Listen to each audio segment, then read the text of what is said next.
Hello everyone. तो Navratri start हो गई है, तो मेरे सभी व्यूअर्स को, सब्सक्राइबर्स को और आप सभी को हैप्पी नवरात्रि। इससे रिलेटेड मैंने साबूदाना की खिचड़ी और कोकोनट बर्फ़ी, कोकोनट लड्डू अपने शॉर्ट्स में डाले हैं, उसको देखिए और एंजॉय करिए। आज हम बनाएंगे मिक्स वेज पकौड़े। तो आइए देखते हैं इसको कैसे बनाया जाएगा। इसके लिए हम 2-3 आलू को मैंने छील लिए हैं। और मिक्स वेज पकौड़ों में सबसे पहले हम आलू काटते हैं। तो आलू को अच्छे से छिलकर उनको धुलकर ऐसे हम पतले पतले एकदम चिप्स वाले जो स्लाइसेस होते हैं वैसे काटेंगे। आलू इतने पतले काटे चाकू से कि चाकू देखिए, जब हम आलू काट रहे हैं ना तो चाकू का एक जो ट्रांसपेरेंट वो हो रहा है वो आपको अच्छे से दिख रहा है। तो इतने पतले पतले पतले पतले हमें स्लाइसेस काटने हैं आलू के। जब हमारे आलू अगर मोटे रहेंगे ना तो जब हम इसको फ्राई करेंगे, जब पकौड़ों को फ्राई करेंगे तो ये कच्चे रहेंगे। इसलिए हमें सबसे पहले इस बात का ख्याल रखना है कि हमारे जो आलू के स्लाइसेस हैं वो पतले हों, एकदम वो मोटे ना हो।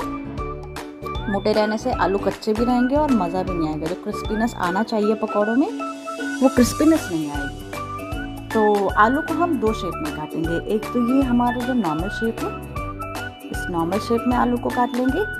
दूसरा फ्रेंच फ्राइज का जो शेप होता है उस शेप में काटेंगे। तो उसके लिए हमने आलू को बीच से काटा, उसको हमने अच्छे से फिर बीच से और काट देना है। अब इसको जैसे फ्राइज का जो एक कटिंग होती है इसको हम अपने हिसाब से काट लेंगे।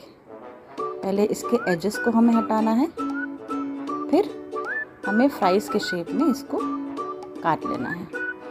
जब हम फ्राइज़ का शेप काटें ना तो फ्राइज़ जनरली मोटे होते हैं, तो हमें जो शेप काटना है वो जनरली मोटा काटना है। हमने पहला जो शेप दिखाया उसमें हमें अपने आलू के जो वेज पकौड़ों के जो आलू हैं उनको पतला रखना है, बट फ्राइज़ में इनको मोटा रखना है। तो ये देखिए, हमने अपने आलू के 2 शेप्स काट लिए हैं। एक तो नॉर्मल आलू के पकौड़े, अगर आपको सिर्फ आलू के पकौड़े खाने हैं तो आप ऐसे पतले पतले जो हमने स्लाइसेस काटे हैं वैसे बनाकर खाइए। अगर आपको फ्रेंच फ्राइज शेप में आलू के पकौड़े खाने हैं कभी, तो आप इनको ऐसे बनाकर खाइए। तो पहला तो हमने अपना वेज लिया है, वो था वेजीज लिए हैं, वो हैं आलू को हमने अच्छे से काट दिए हैं। ये देखिए कितने हमारे आलू के जो स्लाइसेस हैं एकदम पतले पतले कटे हैं, अच्छे लग रहे हैं। एक तो ये शेप हो गया, एक हमारा फ्रेंच फ्राइज वाला शेप हो गया। अब हम काटेंगे दूसरा वेजी जो है बैगन यानी ब्रिंजल। तो ब्रिंजल के हमने ऊपर के और नीचे के एजेस निकाल देने हैं और इसके भी हम 2 शेप काटेंगे। एक तो ये हो गए हमारे पतले पतले स्लाइसेस जो हम काटेंगे। स्लाइसेस हमारे एकदम पतले होने चाहिए, क्योंकि फिर अगेन अगर स्लाइसेस मोटे रहेंगे तो बैगन हमारे अच्छे से क्रिस्प नहीं होंगे, पकेंगे नहीं और पकौड़ों में मज़ा नहीं आएगा। तो एक तो हमारा ये स्लाइस हो, एक तो हमारा ये हो गया शेप, लंबे लंबे हमने इसको काट देने हैं। अब इसी में मैं आपको दूसरा शेप बताऊंगी। ये तो हमारा पहला शेप हो गया, इसी में हम अब बनाएंगे दूसरा शेप। अब हमने जो इसमें जो काट देने हैं उसमें से बैगन को बीच से काट देना है। तो जनरली जो पकौड़ों का जो फ्लेवर होता है वो जो हम बेसन का जो मिक्सचर बनाते हैं उसमें तो आता ही है, बट साथ में हम अपने वेजीज़ को जिस अकॉर्डिंग कट कर रहे हैं उसके अकॉर्डिंगली उसका फ्लेवर आता है। तो हमें इस बात का खास ख्याल रखना है कि हमारे जो वेजीज़ हम काट रहे हैं वो हम एकदम पतले पतले होने चाहिए, या जिस अकॉर्डिंग हम उसको सर्व करना चाहते हैं वैसे होने चाहिए। तो ये हमने एक तो एकदम फ्लैट सरफेस में काट लिया, एक शेप ये हो गया। दूसरा हम फ्लैट सरफेस में काट कर इसको बीच से इसकी कटिंग कर लेंगे। तो सेकंड शेप ये हो गया। अगर आप चाह रहे हैं कि इतने बड़े बड़े बैगन के पीसेस ना कट करके इसको हाफ स्लाइस करना, तो हमने एक ये हो गया, एक दूसरा हो गया। तीसरी वेजीज जो ली है वो हमने ली है गोभी की। जी हाँ, गोभी के पकौड़े बहुत ही यम लगते हैं, बहुत ही अच्छे लगते हैं और जब आप इसको बनाकर खाएंगे ये बहुत ही टेस्टी लगेंगे। तो गोभी को भी हमें पकौड़ों के फ्लेवर में कट कर लेना है। तो ये देखिए, ये हम ऐसे गोभी के पकौड़े बनाने के लिए गोभी को ऐसे कट करेंगे अच्छे से। हमें एक गोभी में से जितना भी आपको मन करे, क्योंकि हम यहाँ मिक्स वेज पकौड़े बना रहे हैं तो हम ज़्यादा गोभी नहीं लेंगे, केवल 5-6 स्लाइस लेंगे गोभी की। इसको अच्छे से कट करेंगे और इसको हम मैरिनेट करेंगे जब, तो आपको दिखाए ये भी मैं बताऊंगी कि इसको डायरेक्ट फ्राई करने से पहले इसको क्या किया जाए, क्योंकि बहुत लोगों का क्वेश्चन ये होगा कि गोभी डायरेक्ट फ्राई करेंगे तो वो कच्चे रहेंगे। तो उसके लिए हम क्या करेंगे, हम आलू और गोभी को एक बोल में पानी लेंगे, उसमें डालेंगे, उसमें थोड़ा सा नमक डाल के उबाल लेंगे। इससे क्या होगा कि जब हमारा आलू और गोभी अच्छे से बॉईल आ जाएगा ना, थोड़ा अंदर तक पक जाएगा, तो जब हम इसको फ्राई करेंगे तो ये अंदर से कच्चा नहीं रहेगा। तो हमने अपने आलू गोभी को, बैगन को हमें बॉईल करने की ज़रूरत नहीं है, आलू गोभी को हमें अच्छे से डाल लेना है, थोड़ा नमक डाल लेना है, इसको फ्राई करके अलग कर लेना है। अब हम बनाएंगे बेसन का जो पकौड़े का मिक्सचर होता है वो। इसके लिए हमने लिए करीब 100 ग्राम बेसन। 100 ग्राम बेसन मतलब जो मेजरमेंट आप करेंगे उससे लगभग 2 बोल बेसन और आधा बोल चावल का आटा। चावल का आटा कम्प्लीटली ऑप्शनल है, आपको मन करे डालिए, आपको मन करे ना डालिए। चावल का आटा डालने से हमारा जो बेसन का पकौड़ा है वो बहुत ही क्रिस्पी बनता है। तो मैंने इसमें डाला है आधा कटोरी बेसन, 1 छोटा चम्मच हल्दी, स्वाद अनुसार नमक, 1 छोटी चम्मच लाल मिर्च पाउडर और लगभग 1 छोटी चम्मच इसमें डाल दिया है मैंने सब्ज़ी मसाला और 1 चम्मच अदरक लहसुन पेस्ट। अदरक लहसुन भी ऑप्शनल है, आपको मन करे डालिए, ना मन करे ना डालिए। इन सबको डालकर हमें अच्छे से मिला देना है। जब अच्छे से सब मिल जाए तो हमें थोड़ा थोड़ा पानी करके इसका एक स्मूथ पेस्ट बना लेना है। पानी आप थोड़ा थोड़ा करके डालिएगा, एक साथ पानी डालेंगे तो ये भी पॉसिबिलिटी है कि आपका आप जो घोल बना रहे हैं वो ज़्यादा लिक्विड बन सकता है, या एक साथ अगर डाल देंगे पानी तो जो बेसन के और चावल के आटे के जो लम्स है ना वो बनना स्टार्ट हो जाएंगे। तो इसीलिए पानी थोड़ा थोड़ा डालिए, घोल को अच्छे से मिलाइए और इसको फेंटना बहुत इम्पॉर्टेंट है। जितना अच्छे से हम बेसन का जो ये बना रहे हैं, मिक्सचर बना रहे हैं पकौड़ों के लिए, वो जितने अच्छे से फेंटाएगा ना उतने अच्छे से पकौड़ी का जो फ्लेवर होगा और जो टेक्सचर होगा वो अच्छे से निखर के आएगा। तो थोड़ा थोड़ा पानी डालकर हमने बेसन के ये जो मिक्सचर है इसको पका लेना है। इसको अच्छे से डालिए, अच्छे से इसको मिलाइए। ये देखिए, ये जो पकौड़ों की जो मिक्सचर है उसकी जो कंसिस्टेंसी है वो ऐसी होनी चाहिए। हमने अपना बेसन का मिक्सचर मिलाकर करीब 15 मिनट तक उसको सेट होने के लिए रख देना है। जब तक हमारा ये सेट हो रहा है हमें ऑयल लेना है, ऑयल कढ़ाई में डाल के आँच हमें मीडियम रखना है और आँच जब हमारा तेज़ हो जाए तो हमें इनको फ्राई करना स्टार्ट कर देना है। तो सबसे पहले हम फ्राई करेंगे अपने बैगन, ब्रिंजल, सबसे पहले उनके पकौड़े बनाकर फ्राई कर लेते हैं। इनको हमने अच्छे से बेसन के घोल में डाला, दोनों तरफ से हमें इसको रैप कर लेना है और इसमें डाल देना है। अब सपोज़ अगर आपका बेसन का मिक्सचर थोड़ा लिक्विड है या फिर बेसन ख़त्म हो गया आपके पास, आपको समझ नहीं आ रहा है, आपके पकौड़ों में बेसन चिपक नहीं रहा है, तो आप एक और आप यूज़ कर सकते हैं, एक ट्रिक और यूज़ कर सकते हैं। जब आप इसमें बेसन में इसको डिप करें ना, उसके पहले थोड़ा सा आटा लगा लें। यानी जो ये बैगन हम डाल रहे हैं, बैगन को मिक्सचर में डालने से पहले बैगन को थोड़े से आटे में रैप कर लें और उसके बाद मिक्सचर में डालें। इससे क्या होगा कि हमारा जो मिक्सचर है वो बैगन पे अच्छे से चिपकेगा और जो कंसिस्टेंसी है वो भी बहुत ही बढ़िया आएगी और टेस्टी लगेगा।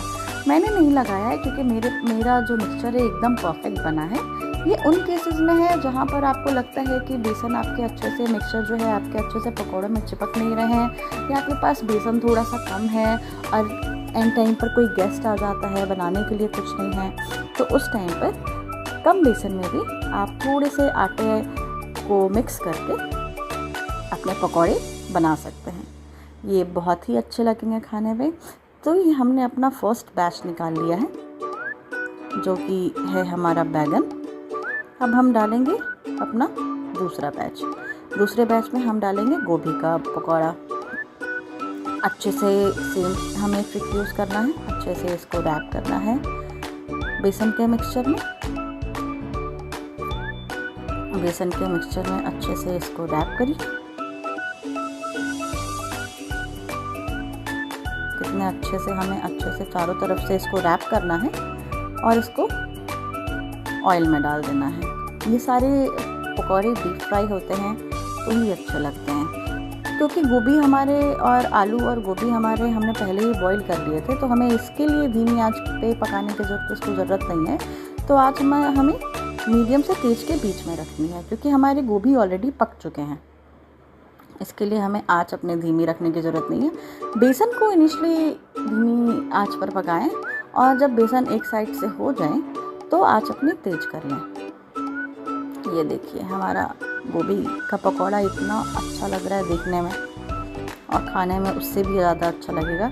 अगर आपने अब तक गोभी के पकौड़े नहीं बनाए हैं कभी, इसको ट्राई करिए। बनाने में बहुत ही आसान, बहुत कम टाइम लेता है। पकौड़े तो वैसे भी ऐसी चीज़ें होते हैं जो लोग चाय के साथ प्रेफर करते हैं, और बहुत ही कम टाइम में, मुश्किल से 10 से 15 मिनट लगते हैं इसको बनाने में। ये मिक्स वेज पकौड़ा बनाने में मुझे मुश्किल से 20 मिनट लगे थे, क्योंकि ज़्यादा इसमें कुछ करना नहीं होता है। तो अगर आपको नहीं भी आता है तो आराम से इसको करिए, और क्योंकि कुछ भी ऐसा कुछ इसमें एक्स्ट्रा नहीं करना है। पकौड़ों को काटना है, कुछ को बॉईल करना है, और बेसन का जो होता है घोल उसमें मिलाकर ऐड कर देना है। अल्टीमेटली जो सारी जान होती है पकौड़ों की उनके बेसन में होती है। तो बेसन के मिक्सचर में हमें क्या क्या डालना है, हमें बस उस बात का खास ख्याल रखना पड़ेगा। ये देखिए ये हमारे पकौड़े अच्छे से हो रहे हैं। गोभी के पकौड़े इतने बढ़िया लग रहे हैं देखने में। एक बैच तो हमारा बैगन के पकौड़ों का निकल गया था, ये एक हमारे गोभी के पकौड़े के निकल रहे हैं। गोभी के पकौड़े हमारे हो गए हैं। अब इसको हम अच्छे से टिल्ट करके निकाल लेंगे।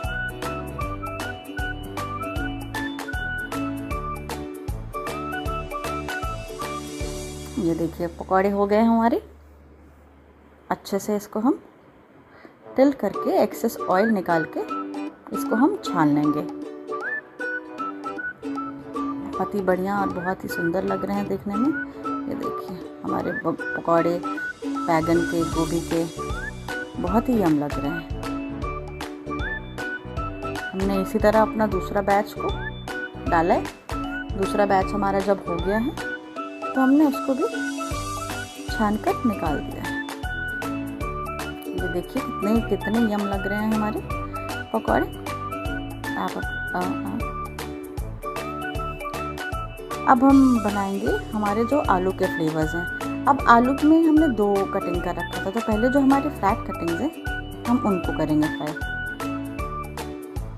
अच्छे से हमारे फ्लैट कटिंग को फ्राई कर लें। डिप करेंगे इनको और इनको फ्राई कर लेंगे। जब हमारा ये हो जाएगा तो हमने जो फ्रेंच फ्राइज़ के लिए रखा था आलू, उनको एक साथ हमें इसमें बेसन के घोल में रैप करके और एक साथ लास्ट में डाल देना है, क्योंकि वो हमें अलग अलग चाहिए, वो चिपके ना, इसलिए उसको हमें सबसे लास्ट में करना है। इसको बेसन में रैप करके हम कर देंगे।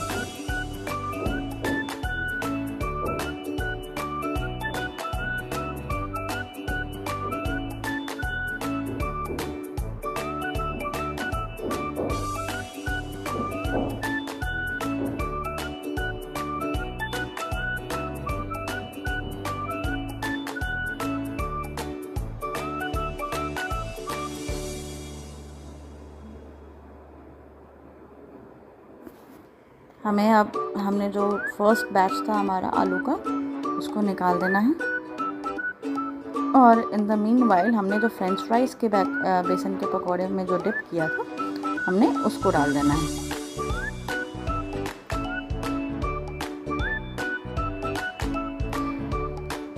घर पे बनाइए, खिलाइए, दोस्तों को खिलाइए, कोई गेस्ट आ रहा है वैसे खिलाइए। और वैसे तो हमारे घर में दाल चावल पकौड़ी के साथ खाया जाता है। बहुत लोगों के घर में ये बहुत, आप लोग को सुनकर बहुत ऑड लगेगा कि दाल चावल पकौड़ी के साथ कैसे खा सकते हैं, बट ट्रस्ट मी, बहुत ही अच्छा लगता है, बहुत ही हम लगता है और बहुत सुकून देता है खाने में। आप भी अपने यहाँ कभी दाल चावल बनाइए और उसके साथ एक बार को सब्जी की जगह पकौड़ी बना कर देखिए, बहुत ही अच्छा लगे खाने में, बहुत ही मज़ा आएगा और बहुत ही टेस्टी लगेगा। नहीं तो लोग आमतौर पे लोग चाय के साथ, स्नैक्स के साथ, सुबह ब्रेकफास्ट में तो खाते ही हैं, पर एक बार मेरे बोलने पर दाल चावल के साथ पकौड़ी ट्राई करके देखिएगा।